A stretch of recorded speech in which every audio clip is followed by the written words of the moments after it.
Cari amici della Via dei Presepi, ben ritrovati.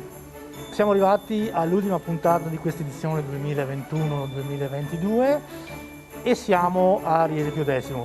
Siamo in compagnia di una nostra cara amica, Vania Baggio, che ringraziamo di averci invitato qui. Grazie a voi. Buon anno in ritardo, le festività ormai stanno concludendo al termine. Vania, siamo all'interno del luogo dove avete allestito il presepe, poi ci dai dove e quando venite a visitare. Certo. È un presepe particolare, non è un presepe artigianale, è un presepe artistico che racconterà una storia particolare. Sì, è la storia di San Pio X, il nostro compaesano, da quando parte come semplice parroco a quando lascia Venezia per andare poi a diventare Papa a Roma.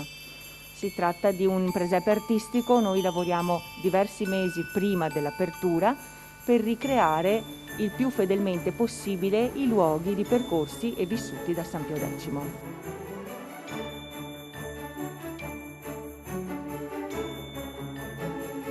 Vania, anche quest'anno comunque, nonostante le varie normative che cambiavano nel tempo, avete deciso di iniziare a cambiare qualche scena e ad aprire adesso a dicembre-gennaio.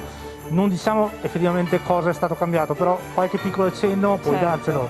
Sì, l'anno scorso abbiamo dovuto tenere chiuso, per cui quest'anno, seguendo le normative, siamo riusciti ad aprire al pubblico. Abbiamo due scene nuove, dovrete passare da noi a vederci per poterle vedere al meglio e valutare.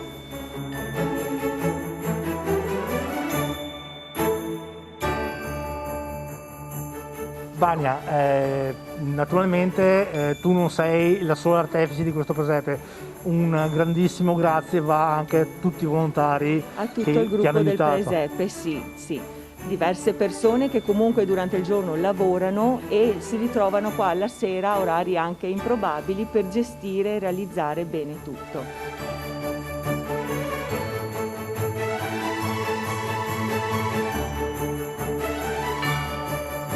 Il presepe si trova nella chiesetta adiacente alla scuola materna Riese Pio X. Siamo qua adesso dal 6 gennaio fino alla fine del mese, dalle 9:30 a mezzogiorno e dalle 14:30 fino alle 19 tutte le domeniche.